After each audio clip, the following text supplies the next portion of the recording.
만님, 용서하십시오. 제 자식놈을 진흥탕에서 살게 할 순 없습니다.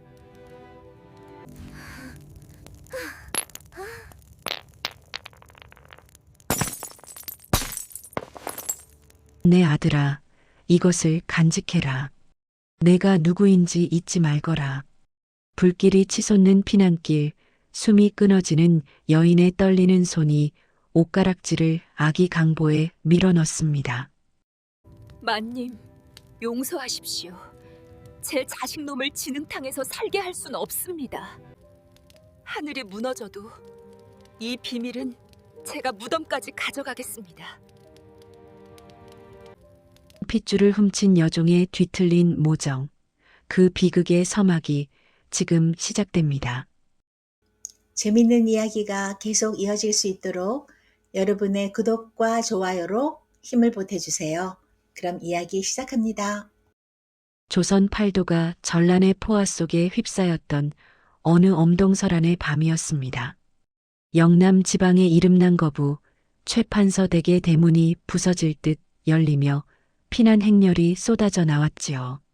안채의 주인인 마님은 이미 해산달을 꽉 채운 무거운 몸으로 가마에 올랐고 그 뒤를 따르는 여종월이 역시 금방이라도 아이가 나올 듯 배를 움켜쥐고 비틀거렸습니다. 하늘에서는 마른 번개가 치고 산맥을 타고 내려오는 칼바람은 마치 불길한 앞날을 예고하듯 처량하게 울어댔습니다. 산길을 넘던 중 쏟아지는 폭우와 적군의 추격을 피해 일행은 근처의 가파른 동굴로 몸을 숨겼습니다. 눅눅한 흙냄새와 한기가 서린 그 어둠 속에서 두 여인의 처절한 비명이 동시에 터져 나왔습니다. 마님과 종의 신분을 떠나 오직 생명을 틔우기 위한 어미들의 사투가 시작된 것이지요. 마침내 첫 번째 울음소리가 동굴 안을 울렸습니다. 최판서의 적통 아들이 태어난 것입니다. 그러나 기쁨도 잠시, 난산으로 기력을 다한 마님의 안색은 급격히 창백해졌습니다. 마님은 마지막 힘을 다해 손가락의 옷가락질을 빼냈습니다. 가문 대대로 안주인에게만 내려온다는 영롱한 빛의 갑오였지요. 내 아기, 이것을 간직해라. 마님은 떨리는 손으로 가락지를 아기의 강보 속에 밀어넣으려 했으나 기력이 다해 손에서 가락지가 미끄러졌습니다. 챙그랑 가락지는 바닥의 날카로운 바위 모서리에 부딪혀 두 조각으로 쪼개지고 말았습니다. 한 조각은 마님의 손 아래로, 다른 한 조각은 어둠 속으로 굴러가 버렸지요. 마님은 핏덩이를 한번 안아보지도 못한 채 가늘게 떨리는 손을 내밀다 그만 숨을 거두고 말았습니다. 바로 그 순간 옆에서 산통을 겪던 월이 역시 사내 아이를 낳았습니다. 월이는 거친 숨을 몰아쉬며 죽어가는 마님과 자신의 아들을 번갈아 보았습니다. 밖에서는 적군이 다가오는 듯한 말발굽 소리가 들려오고 시종들은 혼비백산하여 흩어진 상황이었지요. 월이의 눈에 광기 어린 욕망이 스쳤습니다. 지금이다. 지금이 아니면 내 자식은 평생 종놈으로 살다 죽을 게야. 월이는 떨리는 손으로 자신의 아들을 감싸고 있던 거친 무명천을 풀었습니다. 그리고 마님의 곁에 누워있던 비단 강보에 쌓인 주인집 아들과 자신의 아기를 순식간에 바꿔치기 했습니다.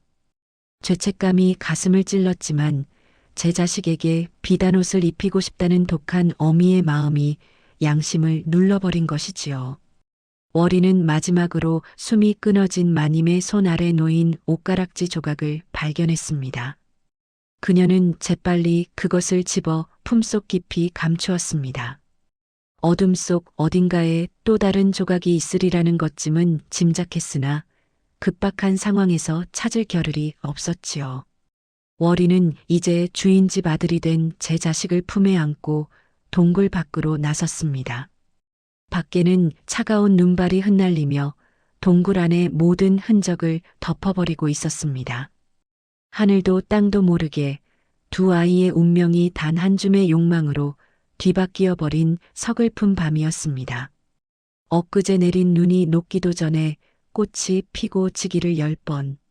전란의 포화가 휩쓸고 간 최판서 댁에는 이제 평화가 깃든 듯 보였습니다. 하지만 그 평화는 거짓 위에 쌓아 올린 위태로운 성벽과도 같았지요. 월이의 아들은 이제 최판서 가문의 유일한 후계자 최수호가 되어 비단 도포를 휘날리며 자랐고, 마님의 친아들은 무명이라는 이름으로 행랑채 구석에서 개똥이처럼 굴러먹으며 자랐습니다. 10살이 된 수호는 귀하게만 자란 탓인지 성미가 불같고 오만하기 짝이 없었습니다. 서당 훈장님도 혀를 내두를 만큼 공부에는 담을 쌓았고 그저 아랫사람들을 괴롭히는 일에만 열을 올렸지요. 반면 무명이는 가르쳐주는 이 하나 없어도 어깨너머로 글자를 깨우치고 마당 쓸던 빗자루로 바닥에 명피를 휘두르는 재주를 보였습니다. 이놈 무명아, 내 신발에 흙이 묻지 않았느냐? 당장 무릎을 꿇고 하지 못할까? 도련님, 흙은 털어내면 그만이나 사람의 마음은 한번 더러워지면 씻기 어렵다 하였습니다. 부디 자중하십시오. 이 천한종 놈이 어디서 말대답이야. 내 놈이 매를 벌기로 작정을 했구나. 수호가 회초리를 들어 무명이의 어깨를 내리치려던 순간 멀리서 이 광경을 지켜보던 월이가 혼비백산하여 달려왔습니다. 월이는 무명이의 상태를 살피기는커녕 제 아들인 수호의 손부터 덥석 잡았습니다. 아이고, 도련님, 이 천한 것 때문에 옥체에 땀이라도 나면 어쩌려고 이러십니까?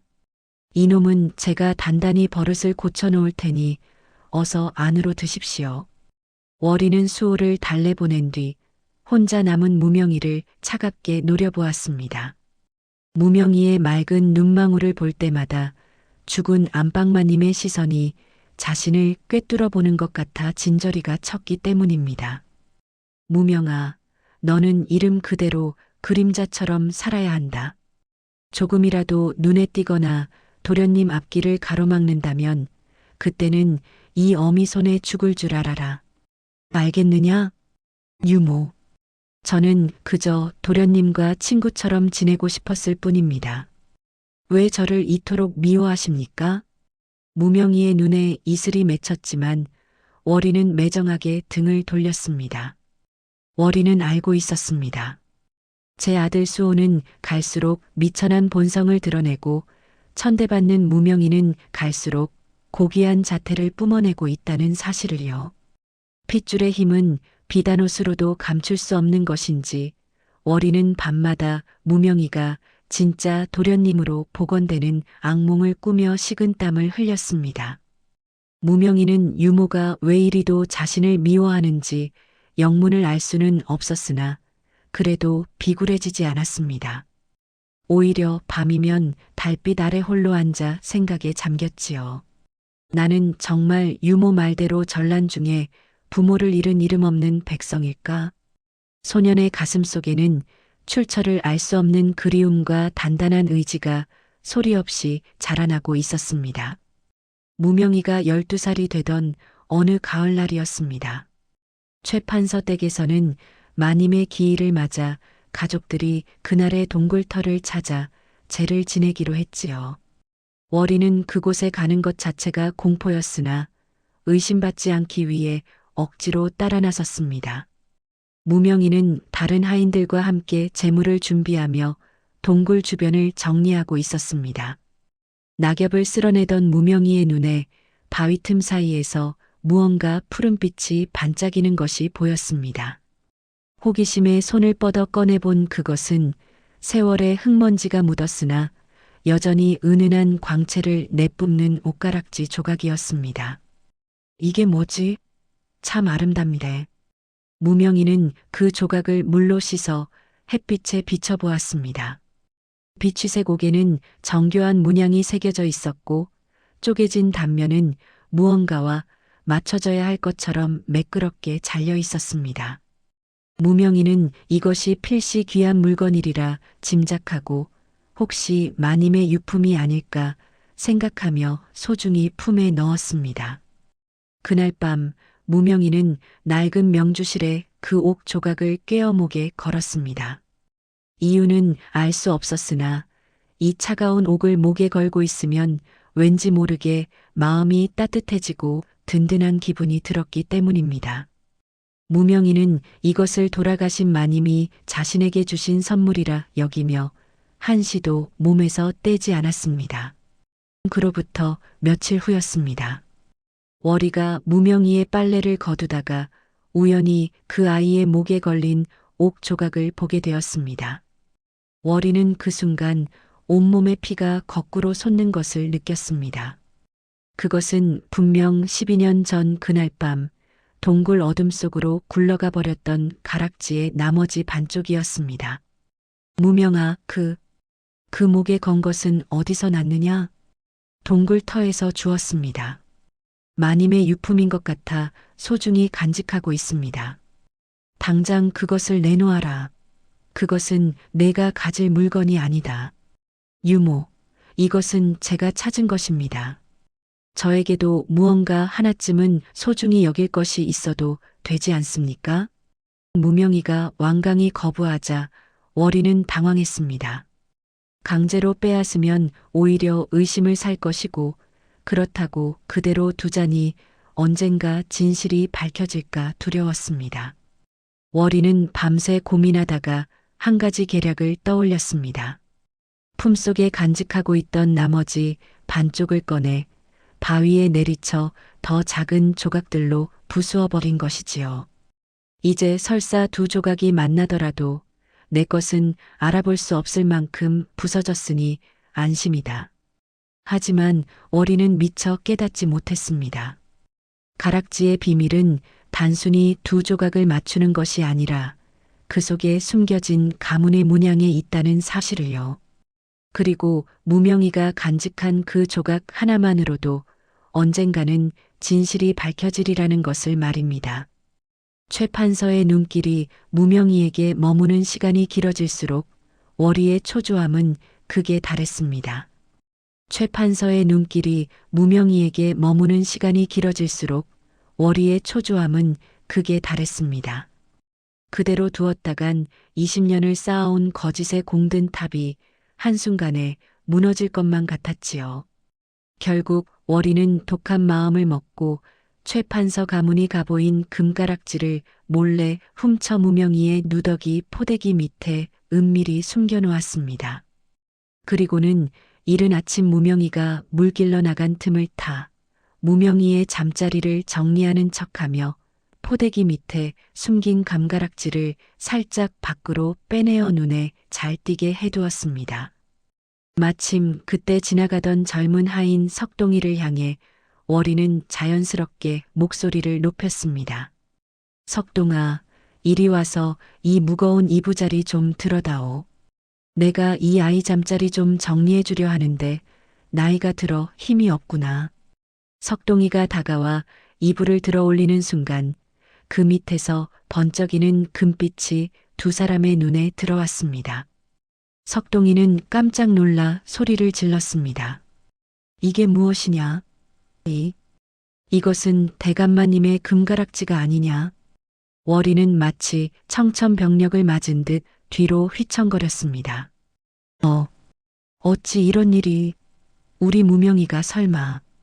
집안은 순식간에 발칵 뒤집혔고 하인들이 우르르 몰려와 무명이의 잠자리를 에워쌌습니다. 물을 길어 돌아온 무명이는 무슨 일인지도 모른 채 억울한 누명을 쓰고 최 판서의 발치에 끌려와 엎드렸습니다. 대감마님, 저는 정말 모르는 일입니다. 저는 그런 것을 훔치지 않았습니다. 무명이는 결백을 주장하며 오열했습니다. 이때 멀리서 달려온 월이가 무명이를 끌어안으며 눈물을 펑펑 쏟아냈습니다. 월이 울먹이며 대감마님, 우리 무명이가 그럴 리 없습니다. 제가 어릴 적 불쌍히 여겨 걷어 키운 아이인데 이 아이는 도둑질 같은 건 할 아이가 아니옵니다. 최 판서 하나 증거가 이리 명백한데 어찌 믿으란 말이냐. 월이, 내 정은 알겠으나 가문의 법도가 엄격하니 어쩔 도리가 없구나. 월이는 무명이를 꼭 껴안고 흐느꼈습니다. 하지만 그녀의 눈 깊은 곳에는 차가운 계산이 번뜩이고 있었습니다. 겉으로는 슬퍼하는 유모의 모습이었으나 속으로는 이제 너는 영원히 이 집에서 사라지는 거다라고 속삭이고 있었던 것이지요. 최 판서는 가슴 한구석이 아릿한 통증을 느꼈으나 가문의 법도가 엄격했던 터라 뚜렷한 증거 앞에서 무명희를 감싸줄 명분이 없었습니다. 결국 무명희는 모진 매질을 당한 끝에 차가운 눈보라가 치는 대문 밖으로 내던져지고 말았습니다. 대문이 닫히기 직전 월이가 무명희에게 달려와 작은 보따리를 쥐어주며 눈물을 흘렸습니다. 무명아, 원망 말거라. 세상이 너를 이리 모질게 대하니 내 어미로서 마음이 찢어지는구나. 이 보따리에 먹을 것 조금 넣어뒀으니 어서 이 눈 속에서 벗어나거라. 겉으로는 눈물바다였으나 월이가 무명히 등을 떠밀며 속삭인 마지막 말은 얼음장처럼 차가웠습니다. 다시는 이 집 앞에 얼씬도 하지 마라. 내가 어디서 무얼 하든 상관없지만 도련님 앞길을 가로막는다면 그때는 정말 죽을 줄 알아라. 12살 어린 소년의 목에 걸린 옷가락지 조각은 그의 유일한 재산이자 슬픈 운명의 징표가 되어 옷 안에서 차갑게 식어갔습니다. 갈 곳 없는 무명희는 정처 없이 걷다 한양 저작거리의 큰 상점인 포목상 처마 밑에 쓰러졌고 그곳을 지나던 행수 상인의 눈에 띄어 잔심부름꾼으로 거두어졌습니다. 행랑채의 종으로 살 때와는 전혀 다른 세상이 무명희 앞에 펼쳐졌습니다. 시장 바닥은 매 순간이 전쟁이었고 사람들의 욕망과 계산이 뒤섞인 곳이었지요. 무명희는 그곳에서 놀라운 재능을 발휘하기 시작했습니다.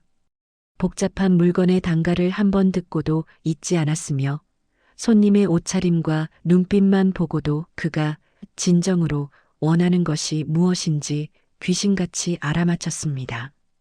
포목상 주인은 셈이 빠르고 영민한 무명희를 기특하게 여겨 장사의 비법을 하나둘 전수해 주었고 무명희는 밤잠을 아껴가며 전국의 물자를 파악하고 장부를 익히는 데 몰두했습니다. 몇 년이 흐르자 무명희는 더 이상 비루한 심부름꾼이 아니었습니다. 그는 물건의 가치를 정하고 상단의 흐름을 조절하는 젊은 책사로 불리며 저작거리 상인들 사이에서 이름을 떨치기 시작했습니다. 무명희는 자신이 버려진 이유를 묻기보다 스스로 힘을 길러 세상의 정점에 서겠다는 의지를 다졌습니다. 가슴속에 품은 옷가락지 조각을 매만질 때마다 그는 이름 없는 존재에서 조선 최고의 상인이 되겠다는 목표를 향해 나아갔습니다.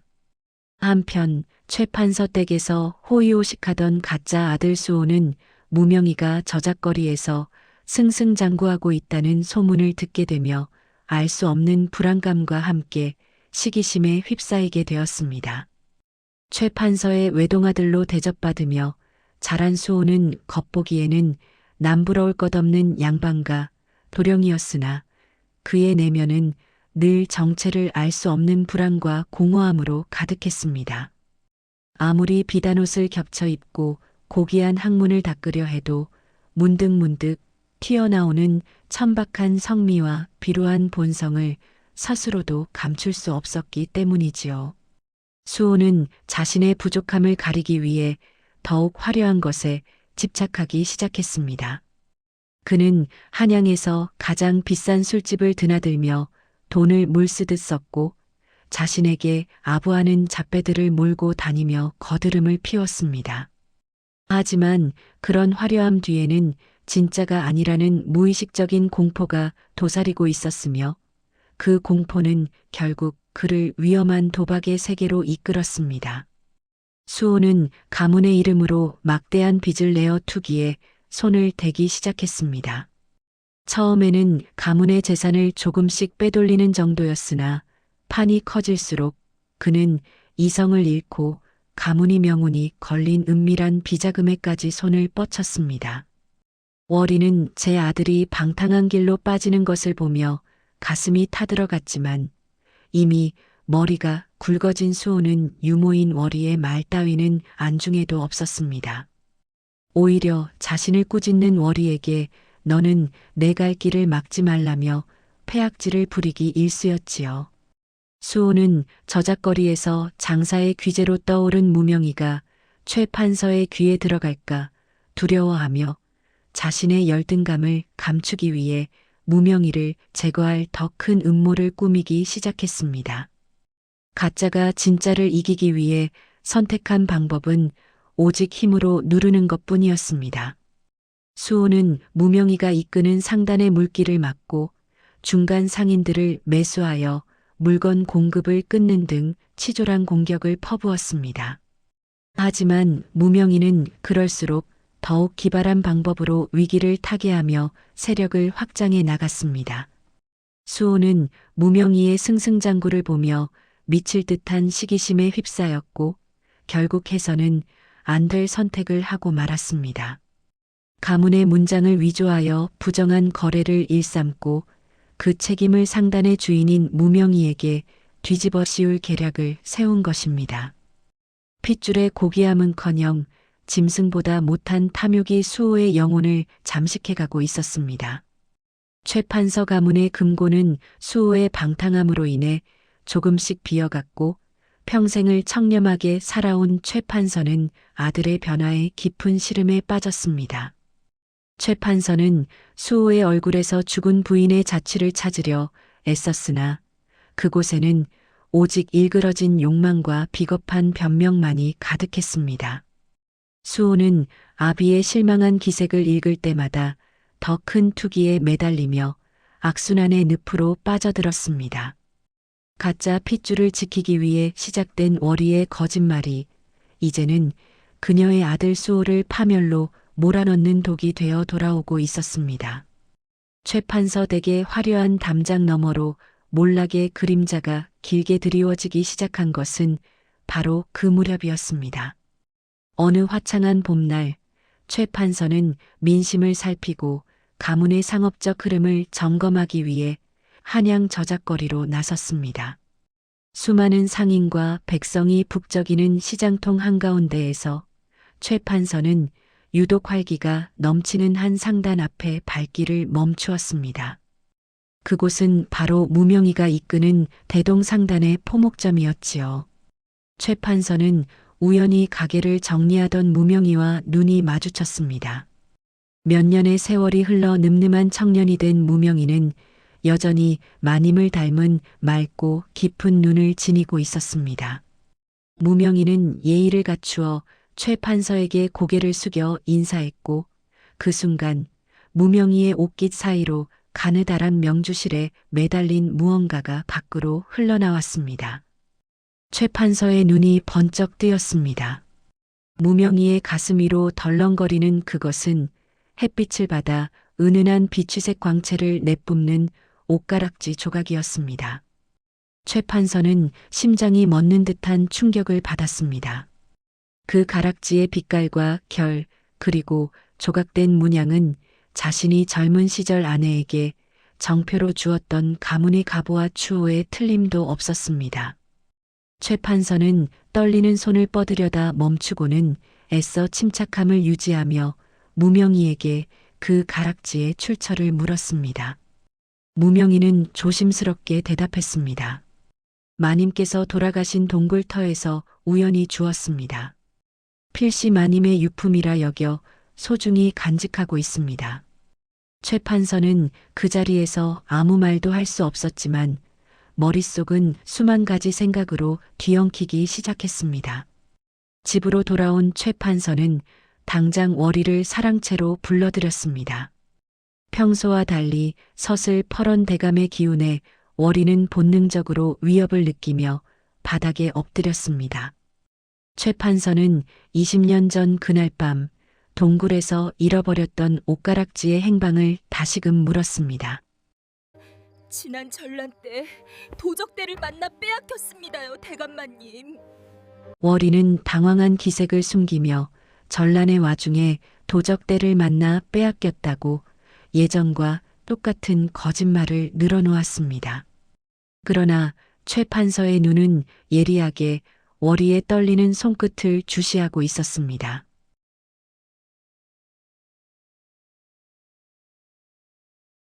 도적에게 빼앗겼다던 가락지가 어찌하여 저작거리 종놈의 목에 걸려 있단 말이냐. 최 판서의 불호령에 월이는 심장이 내려앉는 듯한 공포를 느끼며 말문이 막혔습니다. 최 판서는 그날 밤 서재에 홀로 앉아 과거의 기억을 하나하나 되짚었습니다. 난산으로 부인이 숨을 거두고 정신이 없던 그 혼란스러운 시간, 월이가 아이를 데리고 나갔다 들어왔던 짧은 순간, 그리고 무엇보다 수호와 무명이의 극명하게 다른 기질과 외모가 주마등처럼 스쳐 지나갔습니다. 설마 천한 여종이 천륜을 속였단 말이냐? 의심의 씨앗은 어느새 확신의 싹을 틔우고 있었습니다. 최 판서는 옷가락지가 단순한 보석이 아니라 뒤바뀐 운명을 바로잡을 유일한 열쇠임을 직감했습니다. 한편 사랑방 문 밖에서 이 대화를 엿듣고 있던 수호의 얼굴은 핏기를 잃고 잿빛으로 변해갔습니다. 진실이 수면 위로 떠오르기 시작하자 가짜들의 불안한 동거에도 균열이 가기 시작한 것입니다. 최 판서의 추궁이 시작되자 월이의 밤은 지옥과 다름없었습니다. 캄캄한 어둠 속에서 눈을 감으면 피 묻은 베넷저고리를 든 안방마님이 나타나 내 아이를 내놓으라며 목을 조르는 환각에 시달렸지요. 견디다 못한 월이는 결국 덜덜 떨리는 몸으로 수호를 자신의 방으로 불러들였습니다.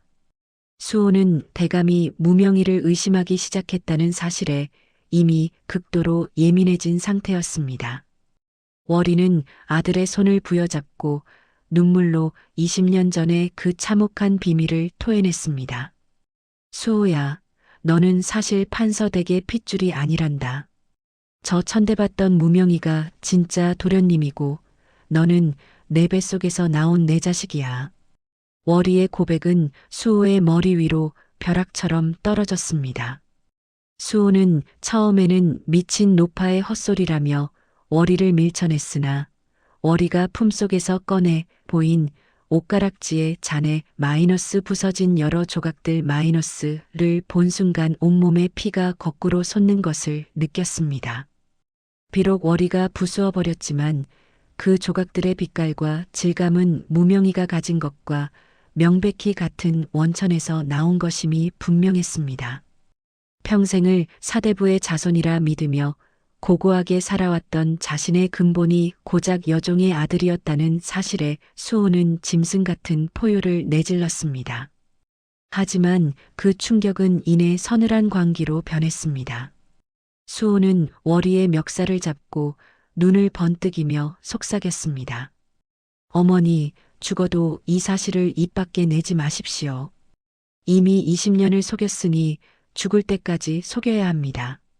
만약 이 일이 탄로나면 어머니와 나 둘 다 거리에 나앉아 죽게 될 뿐입니다. 수호의 눈에는 어미에 대한 연민이 아닌 오직 권력을 놓지 않겠다는 살기가 서려 있었습니다. 수호는 이제 무명이를 단순히 시기하는 것을 넘어 반드시 죽여야만 하는 원수로 규정했습니다. 진짜가 살아있는 한가짜인 자신의 자리는 언제든 무너질 수 있는 모래성과 같았기 때문입니다. 수호는 자신의 방탕한 생활로 진 빚을 해결하기 위해 손을 잡았던 저작거리의 어둠의 세력들을 불러 모았습니다. 무명이라는 놈을 흔적도 없이 지워버려라. 그놈 목에 걸린 가락지도 반드시 가져와야 한다. 수호의 명령은 잔인하고도 단호했습니다. 월이는 제 자식이 악마로 변해가는 것을 보며 절망했으나 이미 엎질러진 물을 되돌릴 용기는 없었습니다. 가짜 핏줄을 지키기 위해 시작된 뒤틀린 모정이 이제는 진짜 핏줄을 살해하려는 거대한 비극으로 치닫고 있었습니다. 무명이의 곁에는 늘 그림자처럼 그를 돕는 여인, 서희가 있었습니다. 서희는 본래 명망 있는 양반가의 금지옥엽이었으나 부친이 모함을 받아 가문이 몰락한 뒤 무명희의 상단에서 장부를 정리하며 생계를 이어가고 있었지요. 서희는 무명희의 성실함과 깊은 속내를 누구보다 잘 알았고 두 사람은 모진 풍파 속에서 서로의 상처를 보듬으며 연정을 키워왔습니다. 어느 날 서희는 무명희가 소중히 여기는 가락지 조각을 유심히 살피다 깜짝 놀라고 맙니다. 서희의 아버지가 생전에 최판서와 절친한 벗이었기에 그 가락지가 최판서 가문이 안주인에게만 대대로 전해지는 비취 쌍가락지라는 사실을 단번에 알아본 것이지요. 서희는 조심스럽게 무명희에게 과거의 행적을 물었습니다. 무명희는 유모 어리의 손에 자라다가 누명을 쓰고 쫓겨난 이야기를 담담히 털어놓았고 서희는 그 모든 정황이 너무나도 정교하게 짜맞추어진 조작임을 직감했습니다. 무명씨, 이 가락지는 평범한 유품이 아니에요. 이건 당신의 잃어버린 이름을 찾아줄 유일한 단서입니다. 서희는 위험을 무릅쓰고 과거 최판서의 피난길을 함께했던 늙은 마부를 찾아내기 위해 수소문했습니다. 진실에 다가갈수록 두 사람의 목숨을 노리는 수호의 감시망은 좁혀져 왔지만 서희는 두려워하는 무명희의 손을 꼭 잡으며 용기를 북돋워 주었습니다. 두 사람은 마침내 산속 깊은 곳에 은거하던 늙은 마부를 찾아냈습니다. 마부는 죽음을 앞둔 고해성사처럼 그날 밤 동굴에서 일어난 일을 증언했습니다. 마님이 아기를 낳고 숨을 거둔 직후 월이가 아기를 안고 구석에서 한참을 서성였다는 사실과 그날 이후 아기들의 강보가 바뀐 것 같아 늘 찜찜했다는 노마부의 말에 무명희는 주저앉아 통곡했습니다. 자신이 종놈으로 멸시받으며 살아온 세월이 어미의 욕심에 의한 것이었음을 알게 된 순간 무명희의 가슴에는 원망보다 거대한 슬픔이 밀려왔습니다. 서희는 무명희의 등을 어루만지며 속삭였습니다. 이제 제자리를 찾아야 해요. 그것이 돌아가신 마님에 대한 도리입니다. 진실의 조각들이 하나가 되는 순간 한양 도성에는 수호가 쳐놓은 거대한 덫이 두 사람을 향해 입을 벌리고 있었습니다. 진실이 턱 밑까지 차올랐음을 직감한 수호는 무명을 완전히 매장하기 위해 치밀하고도 잔인한 덫을 놓았습니다. 수호는 자신이 도박빚을 갚기 위해 몰래 손을 잡았던 위조 엽전 조직을 이용하기로 했지요. 그는 무명히 자리를 비운 사이 대동상단의 창고 깊숙한 곳에 정교하게 만들어진 가짜 엽전 수만 양을 몰래 숨겨두었습니다. 그러고는 평소 뇌물로 포섭해 두었던 관아의 포교들에게 고변하여 상단을 급습하게 했습니다. 영문도 모른 채 관원들에게 끌려간 무명희는 차디찬 추국장에 내동댕이 쳐졌습니다. 쏟아지는 증거물 앞에서 무명의 항변은 공허한 메아리가 될 뿐이었지요. 수호는 비열한 미소를 지으며 추국장을 찾아와 무명을 내려다보았습니다. 내 놈이 장사에 눈이 멀어 나라의 근간을 흔드는 대역죄를 저지르고도 목숨을 부지하길 바랐느냐? 수호의 서슬퍼른 일갈에 무명은 입술을 깨물며 침묵했습니다. 최판서는 이 소식을 듣고 큰 충격에 빠졌으나 수호가 조작해둔 장부와 위조 엽전이 너무나 명백하여 차마 무명을 두둔하지 못했습니다. 수호는 관아의 형리들을 매수해 무명에게 혹독한 고문을 가하게 했고 무명의 몸은 피칠갑이 되어 만신창이가 되어갔습니다. 가짜가 진짜의 목소리를 영원히 지워버리기 위해 국가의 공권력까지 이용하는 추악한 연극이 벌어지고 있었던 것입니다. 무명이 처형당할 날짜가 정해지자 서희는 더 이상 지체할 수 없음을 깨달았습니다. 그녀는 무명의 누명을 벗기기 위해서는 수호가 위조 엽전을 실제로 주조하는 은신처를 찾아내야 한다고 판단했지요. 서희는 수호가 평소 자주 드나들며 비밀 회동을 갔던 도성 변두리의 화려한 기방에 잠입하기로 결심했습니다. 양반가의 규수였던 자존심을 내려놓고 서희는 얼굴에 진한 화장을 한 채 기생의 옷을 입었습니다. 그녀는 수호가 위조 조직의 우두머리와 만나는 방의 병풍 뒤에 숨어 숨을 죽였습니다. 심장이 터질 듯이 뛰었지만 무명을 살려야 한다는 일념 하나로 서희는 공포를 견뎌냈습니다. 어둠이 짙게 깔린 방 안에서 수호의 목소리가 들려왔습니다. 무명 그놈은 이제 끝이다. 남은 위조 엽전 거푸집들은 모두 파기하고 기술자들은 입을 막아라. 수호의 입에서 나온 자백은 무명의 무고함을 증명할 결정적인 단서였습니다. 서희는 수호가 방을 나간 틈을 타 그가 숨겨두었던 위조 엽전 제조 장부의 일부와 깨진 거푸집 조각을 확보하는 데 성공했습니다. 그러나 기방을 빠져나가려던 찰나 수호의 수하들에게 발각되고 말았습니다. 웬 년이 여기서 기웃거리는 거냐? 험상궂은 사내들의 외침에 서희는 필사적으로 달리기 시작했습니다. 한양의 어두운 골목길을 가로지르는 서희의 뒤로 시퍼런 칼날을 든 추격대들의 발소리가 바짝 다가오고 있었습니다. 하늘에 구멍이라도 뚫린 듯 거센 폭우가 쏟아지는 밤이었습니다.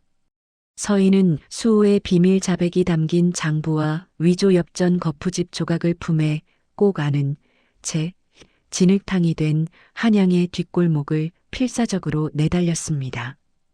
차가운 빗줄기가 눈앞을 가리고 젖은 치맛자락이 발목을 휘감았지만 그녀는 멈출 수 없었습니다. 뒤편에서는 수호의 사주를 받은 험상궂은 장정들이 횃불을 높이 들고 전연을 잡아라. 살려두어선 안 된다. 라고 외치며 짐승처럼 뒤쫓아오고 있었지요. 번개가 칠 때마다 서희의 창백한 얼굴 위로 공포가 스쳤으나 옥에 갇혀 죽어가는 무명을 생각하며 그녀는 입술을 깨물고 어둠 속으로 몸을 던졌습니다. 막다른 골목에 다다랐을 때 서희는 담벼락 아래 작은 구멍을 발견하고 몸을 숨겼습니다. 거친 숨소리가 빗소리에 섞여 들리지 않기를 간절히 기도하며 손에 쥐고 있던 거푸집 조각을 더욱 세게 쥐었습니다.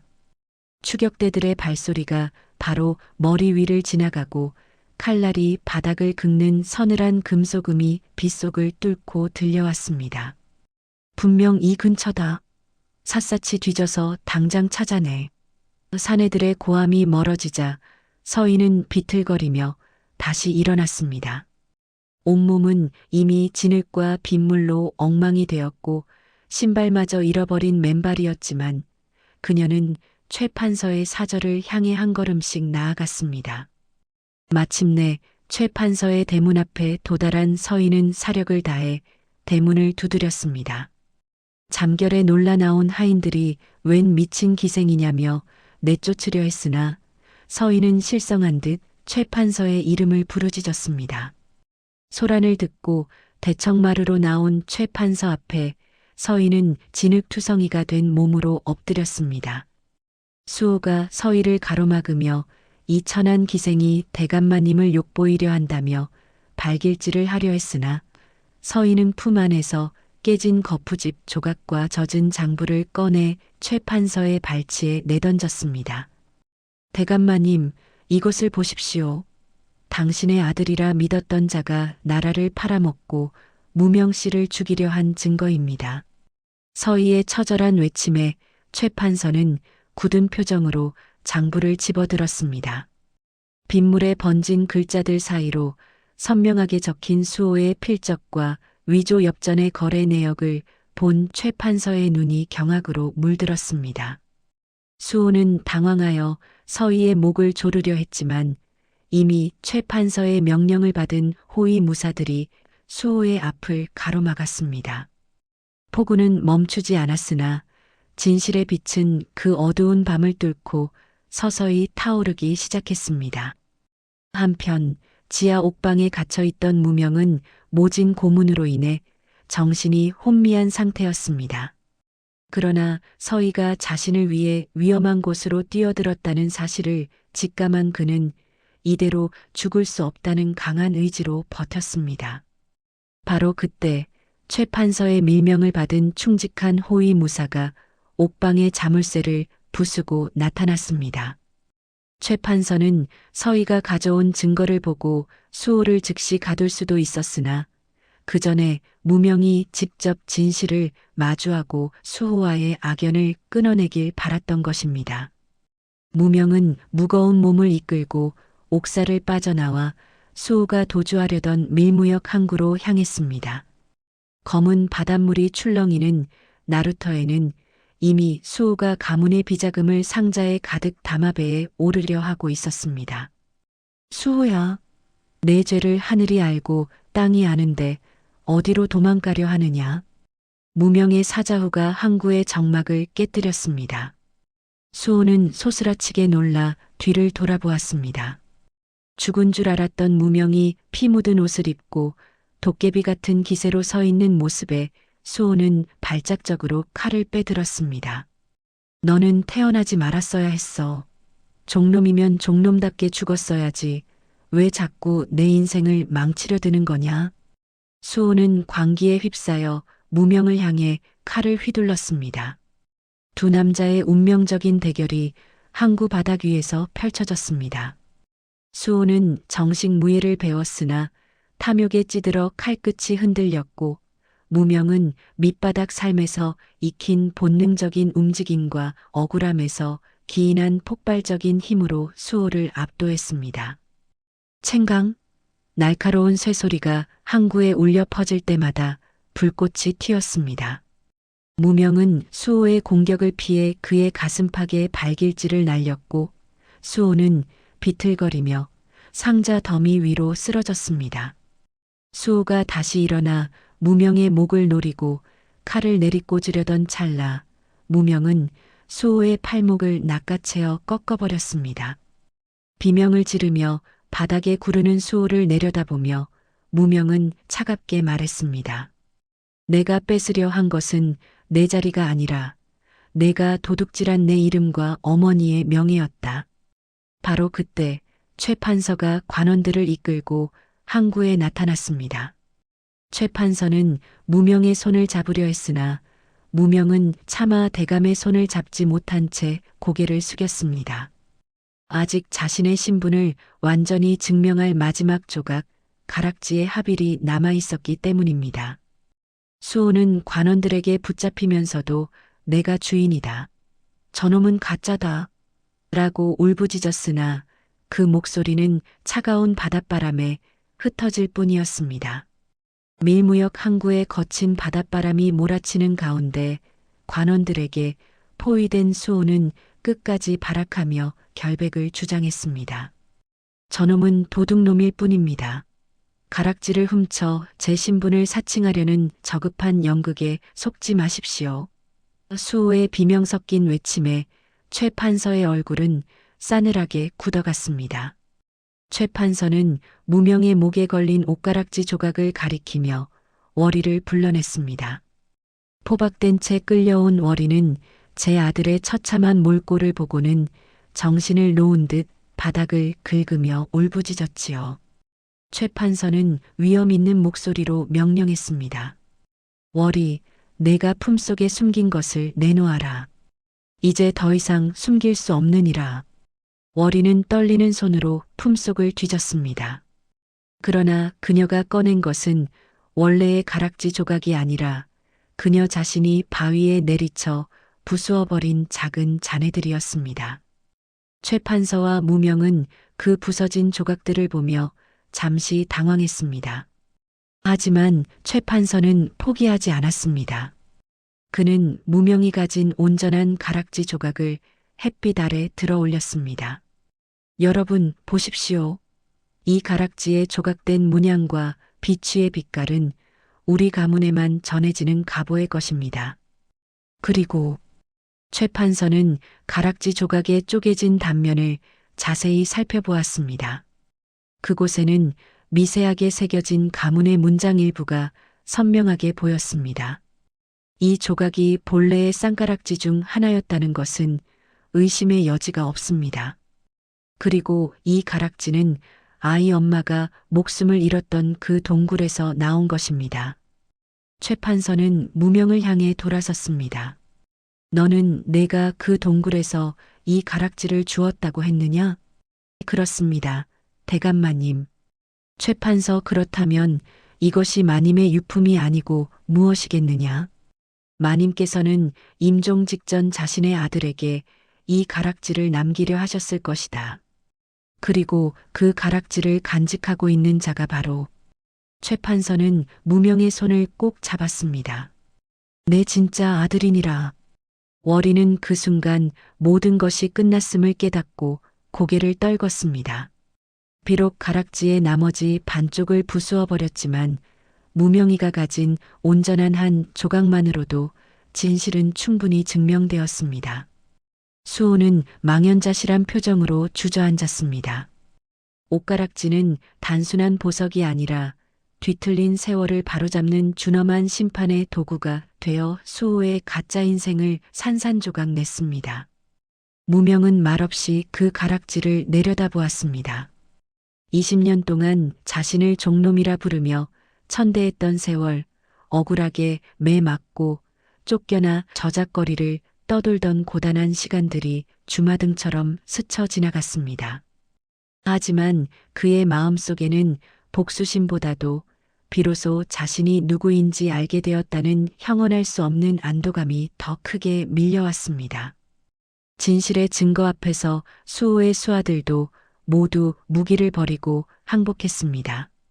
관상용으로 남아 양반 행세를 하려 했던 수호의 옥대와 갓은 바닥에 뒹굴며 흙탕물에 더럽혀졌고 그가 가토록 지키려 했던 가짜의 위엄은 단 한 점의 빛도 남기지 못한 채 소멸했습니다. 최 판서는 무명을 품에 안으며 그의 멍든 뺨을 어루만졌습니다. 미안하다, 정말 미안하다. 이 못난 아비를 용서하지 마라. 무명은 처음으로 느껴보는 아버지의 체온에 참았던 눈물을 터뜨렸습니다. 쪼개진 가락지가 증거가 되듯 어긋났던 천륜이 비로소 제자리를 찾으며 진실의 승리를 만천하에 선포한 밤이었습니다. 모든 진실이 밝혀진 뒤 항구는 정막에 휩싸였습니다. 아들 수호가 대역죄인으로 압송되려는 찰나 월이는 참담한 절망감을 이기지 못하고 이게 다 내 죄다. 내가 죽어야 아들이 산다. 라고 비명을 지르며 나루터 끝 절벽을 향해 몸을 날렸습니다. 20년 전 시작된 작은 탐욕이 결국 자신의 아들을 괴물로 만들고 죽음으로 몰아넣었다는 자책감이 그녀의 영혼을 짓눌렀던 것이지요. 월이의 몸이 검은 바다로 떨어지기 직전 누군가 정광석화처럼 달려가 그녀의 거친 손목을 낚아챘습니다. 바로 자신이 평생을 구박하고 내쫓았던 진짜 도련님, 무명이었습니다. 무명은 절벽 끝에 매달린 월이를 온 힘을 다해 끌어올렸습니다. 월이는 바닥에 나동그라진 채 무명의 신발을 붙잡고 오열했습니다. 왜 나 같은 년을 살리느냐? 그냥 죽게 두지. 왜 나를 붙잡아 수치를 주는 것이냐? 월이는 바닥에 머리를 찌우며 차라리 자신을 죽여달라고 애원했습니다. 하지만 무명은 차분하면서도 서글픈 눈빛으로 월이를 내려다보며 말했습니다. 유모, 죽음은 도망일 뿐입니다. 당신이 저질렀던 그 긴 세월의 거짓을 매일 아침 뜨는 해를 보며 속죄하십시오. 그것이 당신이 내 어머니의 자리를 훔친 대가입니다. 무명의 말에는 뼈를 깎는 아픔과 함께 거대한 자비가 서려 있었습니다. 그는 자신을 옥에 가두고 죽이려 했던 원수의 어미에게 칼 대신 삶을 선택하게 했습니다. 최 판서는 그런 아들의 모습을 보며 진정한 대장부의 기계를 발견했습니다. 저 아이는 이미 나보다 훨씬 큰 사람이 되었구나. 수호는 포졸들에게 끌려가면서도 자신을 구한 무명을 보며 망연자실한 표정을 지었습니다. 수호의 가슴 속에는 평생 가져보지 못한 진짜의 무게감이 무겁게 다가왔고 그는 자신의 비겁함을 비로소 뼈저리게 느끼며 고개를 숙였습니다. 무명은 최 판서의 만류에도 불구하고 월의를 관아에 넘기는 대신 그녀를 깊은 산속 작은 암자로 보내 평생 속죄하며 살도록 배려했습니다. 복수는 또 다른 복수를 낳을 뿐이며 진정한 승리는 적을 죽이는 것이 아니라 자신의 고귀함을 지키는 것임을 무명은 저작거리의 밑바닥 삶을 통해 이미 깨달았던 것입니다. 월이는 멀어지는 무명의 뒷모습을 보며 가슴을 쥐어뜯으며 울었습니다. 그녀의 탐욕이 낳은 가짜 아들은 파멸의 길로 갔지만 그녀가 버렸던 진짜 아들은 거대한 용서로 그녀의 목숨을 구했습니다. 진실의 태양 아래 뒤틀렸던 인간사들의 모든 업보가 서서히 그 실체를 드러내며 정리되어 가고 있었습니다. 항구에서의 폭풍 같은 밤이 지나고 최 판서의 사저에는 무겁고도 숙연한 공기가 감돌았습니다. 최 판서는 평생을 지켜온 사대부의 권위와 체면을 모두 내려놓은 채 조상들의 위패가 모셔진 가묘 앞에 무명을 세웠습니다. 그리고는 아들 앞에서 무릎을 꿇고 고개를 숙였습니다. 가문의 수장이자 아비로서 핏줄을 알아보지 못하고 종처럼 부렸던 지난날의 과오를 온몸으로 사죄한 것이지요.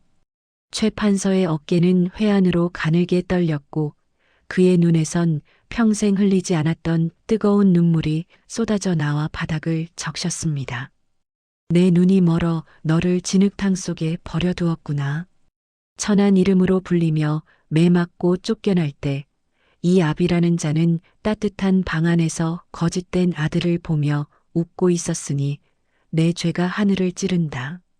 최 판서의 비통한 고백에 무명 역시 눈시울이 붉어졌습니다.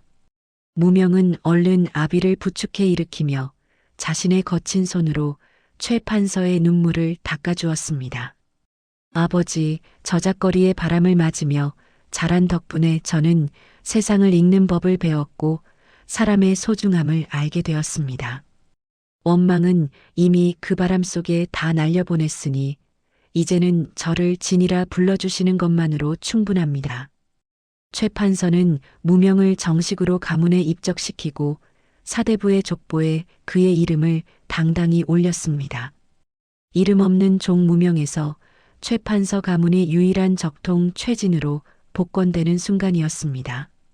소문을 듣고 찾아온 일가 친척들과 도성의 사람들은 진짜 도련님의 귀환에 놀라움을 금치 못했습니다. 최 판서는 가문의 재산을 털어 그간 무명이 누명 썼던 대역죄를 씻어내고 억울하게 고통받았던 상단의 식구들에게도 넉넉한 보상을 내렸습니다. 가문은 다시 안정을 찾는 듯 보였으나 이 화창한 복권의 소식 뒤편에서는 어두운 그림자가 다시금 꿈틀대고 있었습니다. 압송되던 중 탈출에 성공한 수호가 복수심에 눈이 멀어 최 판서 가문을 향한 마지막 공격을 준비하고 있었기 때문입니다. 수호는 자신이 누렸던 모든 것을 앗아간 무명에게 똑같은 고통을 돌려주겠다고 맹세하며 어둠의 세력들을 규합해 다시 한번 도성으로 숨어들었습니다. 최 판서는 아들을 되찾은 기쁨에 잠시 경계심을 늦추었으나 무명은 저작거리에서 다져진 예리한 감각으로 공기 중에 감도는 불길한 살기를 본능적으로 느끼고 있었습니다. 핏줄의 전쟁은 아직 완전히 끝나지 않았으며 진정한 평화를 얻기 위해서는 마지막 진통이 필요함을 예고하는 무거운 정적이 집안을 감싸 안았습니다. 무명과 서희의 혼례날이 정해졌습니다. 최 판서는 아들에게 겪게 한 고난을 보상하려는 듯 도성에서 가장 화려하고 성대한 예식을 준비했습니다. 하지만 축복과 환희가 가득해야 할 혼례식 날, 비극은 예상치 못한 곳에서 시작되었습니다. 식장 전체에 은은한 국악 소리가 울려 퍼지고 하객들의 웃음소리가 만발하던 그때 행랑채 너머에서 검은 연기가 치솟았습니다. 탈옥한 수호가 사주한 무례배들이 가문에 불을 지른 것이지요. 순식간에 혼례식장은 아수라장이 되었고 혼란을 틈타 검은 복면을 쓴 수호가 서희의 목에 칼을 들이밀며 나타났습니다. 최진, 내 놈이 모든 것을 가졌다고 생각했겠지? 하지만 가장 소중한 것을 잃는 기분이 어떤지 똑똑히 보여주마. 수호의 눈은 광기로 번들거렸고 그의 목소리는 짐승의 포효처럼 찢어져 있었습니다. 그는 비명을 지르는 서희를 강제로 가마에 태워 산속으로 사라졌습니다. 무명은 혼례복을 벗어 던지고 단신으로 그들의 뒤를 쫓았습니다. 수호가 서희를 데려간 곳은 다름 아닌 20년 전 그들의 운명이 뒤바뀌었던 바로 그 산속 동굴이었습니다. 그곳에는 여전히 차가운 습기와 과거의 비극적인 공기가 감돌고 있었지요. 수호는 동굴 입구에 기름을 뿌리고 횃불을 든 채 무명을 기다리고 있었습니다. 무명이 도착하자 수호는 기괴한 웃음을 터뜨리며 서희를 동굴 깊숙한 곳 바위에 묶어두었습니다. 여기서 우리 운명이 바뀌었지? 그러니 여기서 끝내자. 내가 죽든 이 여자가 죽든 아니면 우리 모두가 이 불덩어리 속에서 재가 되든 말이다. 수호는 자신의 인생을 가짜로 만든 세상에 대한 증오를 무명에게 쏟아부었습니다. 무명은 수호의 눈에서 인간의 이성이 완전히 사라졌음을 깨닫고 대화가 아닌 목숨을 건 결투만이 유일한 해결책임을 직감했습니다. 수호는 횃불을 던져 동굴 입구에 불을 지른 뒤 칼을 휘두르며 달려들었습니다. 불길이 치솟아 동굴 안의 산소가 희박해지는 극한의 상황 속에서 두 남자의 마지막 사투가 벌어졌습니다. 수호의 칼날은 자포자기한 심정으로 휘둘러져 매서웠으나 서희를 구해야 한다는 무명의 일념은 수호의 광기보다 강했습니다. 챈강거리는 칼 부딪히는 소리가 동굴 벽을 타고 울려 퍼질 때마다 천장에서는 오래된 돌가루가 떨어져 내렸습니다. 20년 전 생명이 태어났던 성스러운 장소는 이제 죽음과 복수의 그림자가 일렁이는 거대한 무덤처럼 변해가고 있었습니다. 동굴 안은 수호가 내던진 횃불로 인해 매캐한 연기와 치솟는 불길로 가득 찼습니다. 열기에 달궈진 동굴 벽면이 비명을 지르듯 쩍쩍 갈라지기 시작했고 천장에서는 주먹만한 돌덩이들이 무수히 떨어져 내렸지요. 수호는 이미 이성을 잃은 채 같이 죽자 라는 절규를 내뱉으며 무명을 향해 닥치는 대로 칼을 휘둘렀습니다. 하지만 무명은 서희를 구해야 한다는 일념 하나로 수호의 매서운 공격을 차분히 흘려냈습니다. 마침내 무명의 칼끝이 수호의 칼을 쳐내며 그의 가슴팍에 닿으려던 찰나 동굴 전체가 크게 요동치며 거대한 석가래 같은 바위 더미가 무너져 내렸습니다. 쿠릉거리는 굉음과 함께 자욱한 먼지가 피어올랐고 그 충격으로 수호는 무너진 바위 더미에 다리가 깔려 바닥에 고꾸라지고 말았습니다. 무명은 급히 서희에게 달려가 그녀를 묶고 있던 밧줄을 끊어냈습니다. 괜찮소? 어서 나가야 하오. 서희를 부축해 동굴 밖으로 대피시키려던 무명의 귀에 바위에 깔려 신음하는 수호의 목소리가 들려왔습니다. 수호는 피를 토하며 탈출하려는 무명을 향해 허망한 웃음을 지었습니다. 무명은 잠시 망설이다 서희를 안전한 곳으로 밀어낸 뒤 다시 불길 속으로 뛰어들어 수호를 누르고 있는 바위를 들어 올리려 애썼습니다. 이게 무슨 짓이냐? 어서 나가란 말이다. 나를 살려서 다시 지옥 같은 종놈의 삶을 살게 하려는 것이냐? 수호가 악에 받쳐 소리쳤지만 무명은 땀과 피가 뒤섞인 얼굴로 이를 악물고 대답했습니다. 핏줄이 무엇이기에 이토록 서로를 죽여야 한단 말이냐? 나는 너를 죽이러 온 게 아니라 20년 전 엉킨 이 악연의 실타래를 내 손으로 끊으러 온 것이다. 살아서 내 죄를 씻어라. 무명의 초인적인 힘에 바위가 조금씩 들리기 시작했으나 동굴은 더 이상 버티지 못하고 완전히 무너져 내리기 시작했습니다. 수호는 자신을 구하려는 무명의 눈에서 진심 어린 연민을 발견하고는 처음으로 자신의 추악함을 뼈저리게 느꼈습니다. 수호는 마지막 남은 힘을 다해 무명을 동굴 입구 쪽으로 거세게 밀쳐냈습니다. 가라. 나는 이미 가짜로 죽은 목숨이다. 너는 진짜로 살아서 내 어미를 부탁한다. 수호의 마지막 유언 같은 외침과 함께 거대한 낙석이 동굴 입구를 완전히 집어삼켰습니다.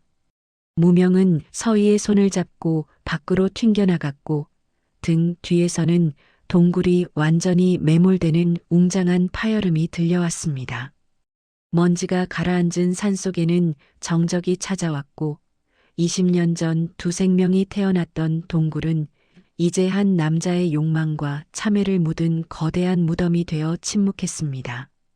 무명은 무너진 동굴을 향해 긴 한숨을 내쉬며 쪼개졌던 운명의 고리가 비로소 끊어졌음을 직감했습니다. 수호의 죽음 소식이 들려오자 산속 암자에서 속죄의 시간을 보내던 월이는 그 자리에 쓰러져 실성한 듯 웃다가 울기를 반복했습니다. 자신이 용으로 만들고자 했던 아들이 결국 자신의 탐욕 때문에 차가운 돌무더기 아래 묻혔다는 사실을 받아들일 수 없었던 것이지요. 월이는 그날 이후 매일같이 수호가 묻힌 동굴 앞을 찾아갔습니다. 그녀는 산 아래에서 작은 돌덩이들을 하나하나 주워 올려 동굴 입구의 탑을 쌓기 시작했습니다. 손톱이 깨지고 손가락 끝에서 피가 흘러나왔지만 월이는 멈추지 않았습니다. 그것만이 자식을 죽인 어미가 할 수 있는 유일한 대가라고 믿었기 때문입니다. 무명은 그런 월이를 잊지 않았습니다. 그는 정기적으로 암자를 찾아가 월이가 먹을 양식과 따뜻한 옷가지를 챙겨주었지요. 월이는 무명을 볼 때마다 바닥에 머리를 짓지으며 도련님, 저를 죽여주십시오. 이 죄인이 살아서 무엇하겠습니까? 라고 울부짖었습니다. 하지만 무명은 말없이 월이의 피 묻은 손을 잡아주며 곁을 지켜주었습니다. 무명은 월이를 향해 증오를 퍼붓는 대신 인간으로서 가질 수 있는 가장 깊은 자비를 베풀었습니다. 유모, 수호는 마지막 순간에 사람으로 죽었습니다. 그러니 당신도 남은 생은 짐승의 욕심을 버리고 사람으로 살다가 가십시오. 무명의 관용은 월이의 얼어붙은 마음을 서서히 녹였습니다. 월이는 이제 무명이가 가져다 준 곡식으로 산 아래 굶주린 짐승들을 먹이고 길을 잃은 나그네들에게 쉴 곳을 내어주며 속죄의 삶을 살아갔습니다. 그녀는 밤마다 안방마님의 위패 앞에 무릎을 꿇고 20년 전 자신이 저질렀던 죄악을 고해했습니다. 마님, 제가 감히 마님의 자리를 훔치고 귀한 자손을 종으로 부렸습니다. 저를 10,000번 죽여도 모자랄 죄인을 마님의 아드님이 살려주셨습니다. 월이의 눈물은 이제 탐욕의 빛이 아닌 정화된 영혼의 투명함을 담고 있었습니다. 무명은 월이의 변화를 지켜보며 가슴속 깊은 곳에 남아있던 응어리를 조금씩 씻어내었습니다. 복수는 상대를 파괴하는 것이 아니라 상대를 진심으로 부끄럽게 만드는 것임을 그는 몸소 증명해 보였습니다. 월이가 쌓아 올린 돌탑은 어느덧 사람의 키를 훌쩍 넘겼고 그 탑 위에는 이름 없는 야생아들이 피어나 비극의 자리를 아름답게 수놓았습니다. 죄는 주홍 글씨처럼 남았지만 그 위로 덮인 무명의 자비는 삭막한 산속에 새로운 생명의 기운을 불어넣었습니다. 월이는 죽는 날까지 그 자리를 떠나지 않겠다고 맹세하며 자신의 잘못된 선택이 낳은 비극적인 결말을 온몸으로 견뎌내고 있었습니다. 무명은 이제 최판서 가문의 적통인 최진으로 완전히 복권되었으나 그는 화려한 사대부의 권위 속에만 안주하지 않았습니다. 그는 자신이 밑바닥에서 일구어낸 대동상단의 실리적인 경영 방식과 최판서, 가문이 가진 막대한 자본을 하나로 결합하는 거대한 변화를 시도했지요. 당시 양반들이 장사를 천한 것으로 치부하며 먼발치에서 뒷짐만 지고 있을 때 그는 직접 저작거리로 나가 백성들의 목소리를 듣고 그들이 진정으로 필요로 하는 물자를 유통하는 데 앞장섰습니다. 그는 가문의 곳간을 열어 단순히 적선을 베푸는 것에 그치지 않고 가난한 이들에게 일자리를 주고 스스로 자립할 수 있는 기반을 마련해주는 구휼재단을 설립했습니다.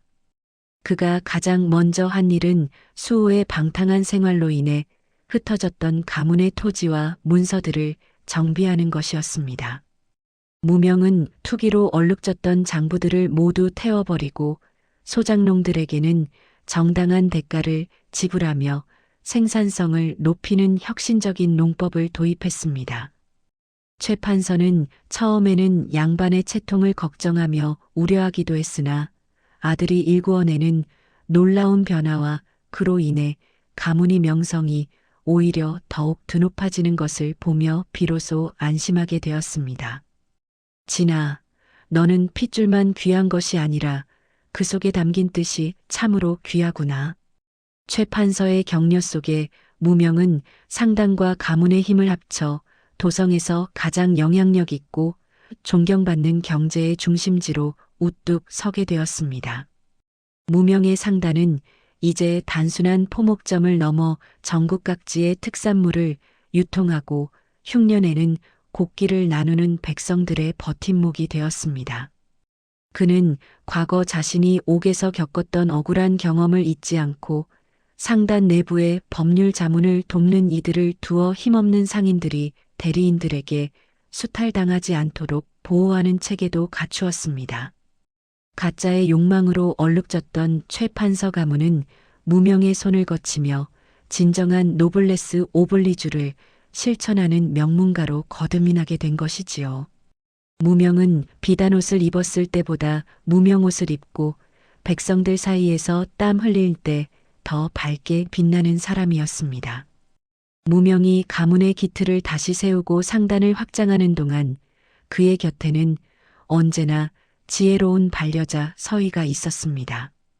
서희는 몰락한 양반가의 규수로서 가졌던 학식과 무명의 곁에서 익힌 실무적인 감각을 동원하여 가문의 안살림을 완벽하게 꾸려나갔습니다. 그녀는 무명이 밖에서 큰 흐름을 잡을 때 상단 식구들의 경조사를 살뜰히 챙기고 가난한 여인들에게 바느질과 장부를 가르치는 교육의 장을 마련했습니다.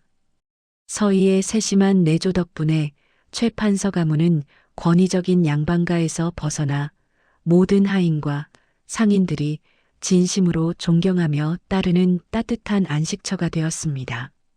두 사람의 혼례는 비록 수호의 방해로 한 차례 비극을 겪었으나 다시 치러진 예식은 도성 백성들의 진심 어린 축복 속에서 치러졌습니다.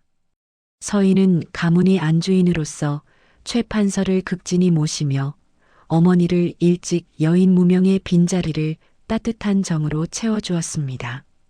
그녀는 무명이 과거의 상처로 인해 밤잠을 설칠 때마다 가만히 손을 잡아주며 당신은 이미 이름 없는 무명이 아니라 만인의 빛이 되는 진입니다라고 속삭여 주었지요. 서희의 격려 속에 무명은 수호에 대한 부채감과 월의에 대한 연민에서 벗어나 비로소 온전한 가문의 주인으로 거듭날 수 있었습니다. 몇 해 지나지 않아 집안에는 아이들의 웃음소리가 끊이지 않게 되었습니다.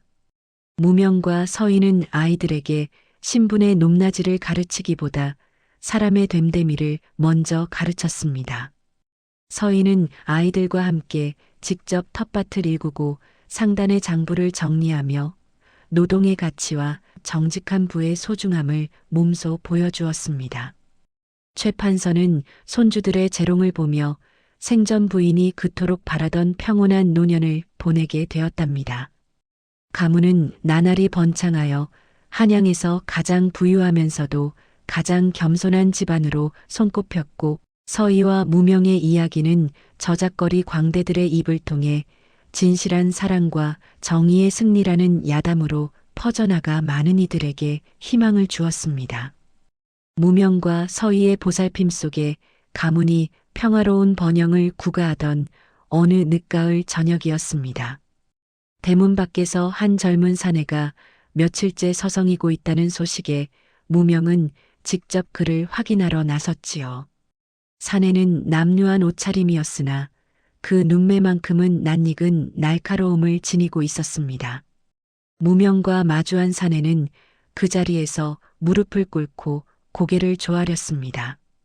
그는 바로 수호가 도성에서 방탕하게 지내던 시절 기생과의 사이에서 나아 방치했던 수호의 숨겨진 아들이었습니다.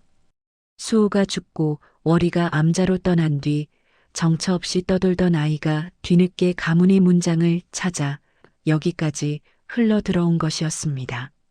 사내는 떨리는 목소리로 아비의 죄를 대신 사죄하며 자신을 거두어 달라 빌었습니다.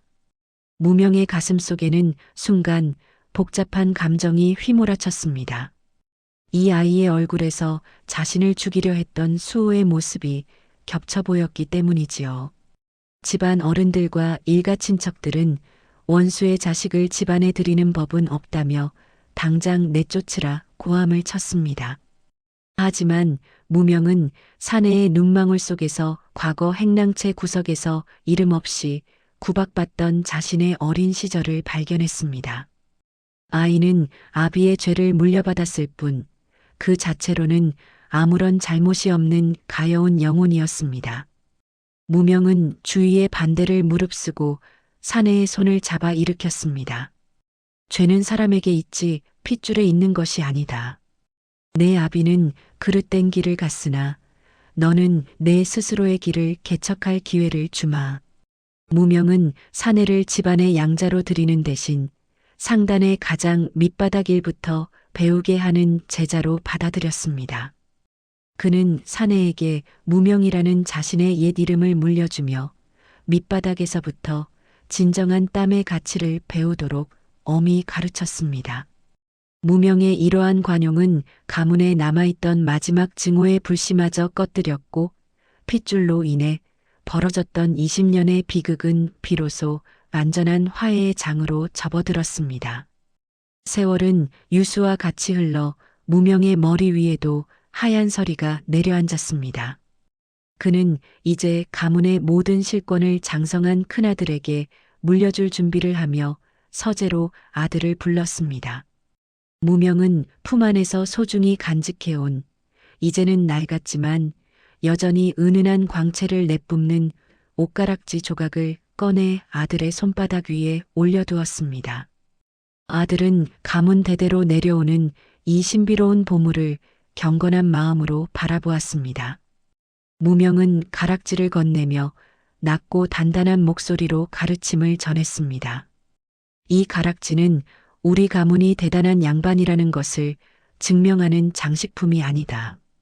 이것은 진실이 얼마나 무거운 것인지 그리고 자비가 얼마나 위대한 힘을 가졌는지를 잊지 말라는 징표다. 이 옥 조각 하나로 인해 얼마나 많은 피와 눈물이 흘렀는지 너는 평생 기억해야 한다. 무명은 가락지에 얽힌 비극적인 역사와 수호의 죽음, 그리고 월이의 속죄를 하나하나 들려주었습니다. 그것은 가문의 영광스러운 기록이라기보다 인간의 탐욕이 부르는 참혹한 대가에 대한 뼈저린 교훈이었지요. 아들은 가락지를 꽉 쥐며 아버지의 깊은 뜻을 새겼습니다.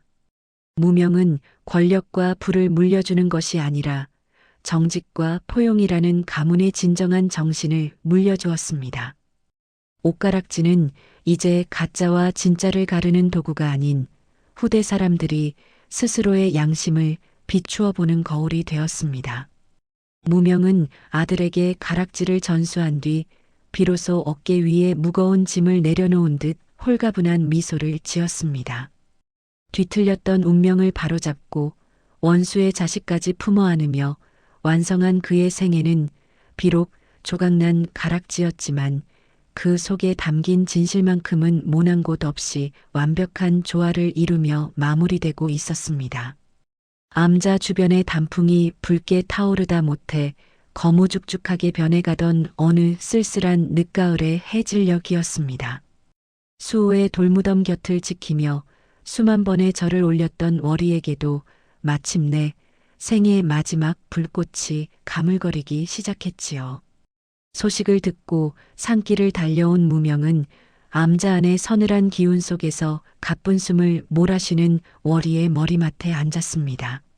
월이의 얼굴은 평생의 죄책감을 씻어낸 듯 오히려 맑고 투명해 보였으나 그녀의 앙상한 손은 여전히 자식을 잃은 어미의 고통을 증명하듯 무언가를 간절히 찾고 있었습니다. 무명은 말없이 자신의 따뜻한 손으로 월이의 거친 손을 맞잡았습니다. 월이는 희미하게 눈을 떠 무명을 바라보았습니다. 그녀의 입술은 메말라 있었으나 그 속에 담긴 말들은 어느 때보다 간절하고 절절했습니다. 도련님, 진짜 도련님, 저를 인간으로 살게 해주셔서 짐승으로 죽지 않게 해주셔서 정말 고맙습니다. 월이는 20년 전 그날 밤 동굴에서 아이를 바꾸던 자신의 손을 잘라버리고 싶을 만큼 후회한다고 고백하며 피 섞인 기침을 내뱉었습니다. 그녀는 마지막 힘을 다해 무명의 손을 자신의 가슴에 대고는 자신이 훔쳤던 안방마님의 자리를 이제야 온전히 돌려드린다는 듯 평온한 미소를 지어 보였습니다. 그녀의 눈가에는 회한의 눈물 한 방울이 맺혀 굴러떨어졌습니다. 무명은 자신을 종으로 부리고 죽음의 문턱까지 밀어넣었던 이 노파를 향해 비로소 마음속 깊은 곳에 남아있던 마지막 찌꺼기 같은 원망마저 씻어내었습니다. 유모, 고생 많으셨습니다. 이제는 무거운 짐을 내려놓고 저 세상에 가서는 그저 평범한 어미로 누군가의 다정한 이웃으로 편히 쉬십시오. 무명의 나지막한 위로가 암자 안에 은은하게 울려 퍼지자 월이는 안도한 듯 잡고 있던 손의 힘을 서서히 풀었습니다. 그녀의 숨소리는 산들바람에 흔들리는 촛불처럼 잦아들다 마침내 정적 속으로 사라졌습니다. 월이는 그렇게 평생을 괴롭혔던 탐욕의 굴레에서 벗어나 진정한 자유를 맞이했습니다. 무명은 월이의 시신을 정성스럽게 거두어 그녀가 그토록 그리워하던 아들 수호의 무덤 바로 곁에 나란히 묻어주었습니다. 살아서는 신분의 벽과 욕망의 늪에 빠져 서로를 핥히고 상처 주었던 모자였으나 죽어서나마 서로의 품 안에서 평온을 찾기를 바라는 무명만의 고귀한 배려였습니다. 무명은 무덤가에 서서 지는 해를 바라보며 자신의 인생을 송두리째 흔들었던 두 사람의 넋을 위로했습니다. 빗나간 모정이 낳은 비극은 그렇게 두 개의 작은 봉분 아래 묻혔고 산 전체에는 망자를 달래는 진혼의 바람 소리만이 길게 이어지며 고요한 속죄의 밤을 맞이하고 있었습니다. 어느덧 팔순을 바라보는 고령이 된 무명은 이제 자신의 생도 얼마 남지 않았음을 예감하며 아내 서희의 손을 잡고 언덕 위에 올랐습니다. 그곳은 한양 도성과 저작거리가 한눈에 내려다 보이는 무명이 청춘을 바쳐 일구어낸 삶의 터전이었습니다. 붉게 물든 노을이 세상을 황금빛으로 물들이고 있었고 아래쪽에서는 무명이 세운 상단의 활기찬 소리와 백성들의 웃음소리가 바람을 타고 은은하게 들려왔습니다. 무명은 품 안에서 이제는 낡은 흔적이 역력한 옷가락지 조각을 꺼내 석양빛에 비추어 보았습니다. 쪼개진 단면은 이제 세월의 때가 앉아 오히려 더 단단하고 오묘한 무늬처럼 변해 있었습니다. 이보시게 우리 참으로 긴 여행이었지요.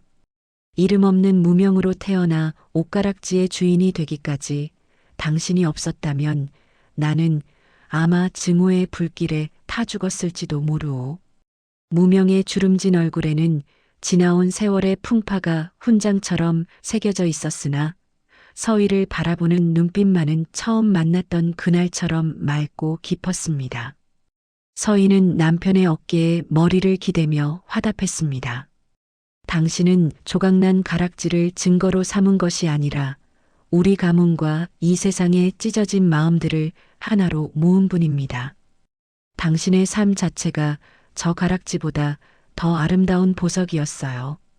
두 사람의 대화는 석양 속으로 녹아들며 세상에서 가장 아름다운 합주곡이 되었습니다. 무명은 자신이 겪은 이 믿기지 않는 운명의 기록을 담은 두루마리를 마지막으로 정리하며 생각에 잠겼습니다. 진실은 때로 눈먼 욕망에 가려져 보이지 않을 때도 있지만 결국 스스로 빛을 내어 제자리를 찾아가는 법임을 그는 온몸으로 증명해 왔습니다. 비록 가락지의 한 조각뿐이었지만 그 속에 담긴 자비와 용서의 정신은 도성의 물결을 타고 대대로 흘러갈 것이었습니다. 무명은 눈을 감고 과거 자신을 괴롭혔던 모든 인연과 화해를 청했습니다. 증오는 모래 위에 쓰고 은혜는 돌 위에 새기라는 옛말처럼 그의 가슴 속에는 오직 감사와 평온만이 가득 차 올랐습니다. 갑자기 하늘에서 첫눈이 소리 없이 내리기 시작했습니다.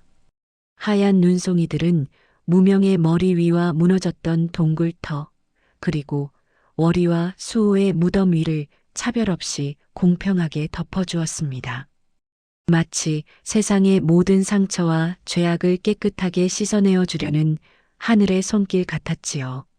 무명은 서희의 손을 더욱 꽉 잡으며 눈 내리는 한양의 밤 풍경을 가만히 응시했습니다. 비록 가락지는 한 조각만 남았지만 그의 삶도 이제는 어떠한 미련도 남지 않은 원형의 완성을 향해 가고 있었습니다. 진실은 결코 사라지지 않습니다. 다만 우리가 그것을 마주할 용기가 필요할 뿐이지요. 무명의 마지막 독백이 차가운 공기 속에서 하얀 입김이 되어 흩어지며 전설과도 같았던 옷가락지의 주인 이야기는 장엄한 막을 내렸습니다. 끝까지 함께 와주셔서 감사합니다. 여러분의 구독과 좋아요는 다음 영상 제작을 하는데 큰 도움이 됩니다. 늘 편안하시고 다음 만날 때까지 건강하십시오. 안녕히 계세요.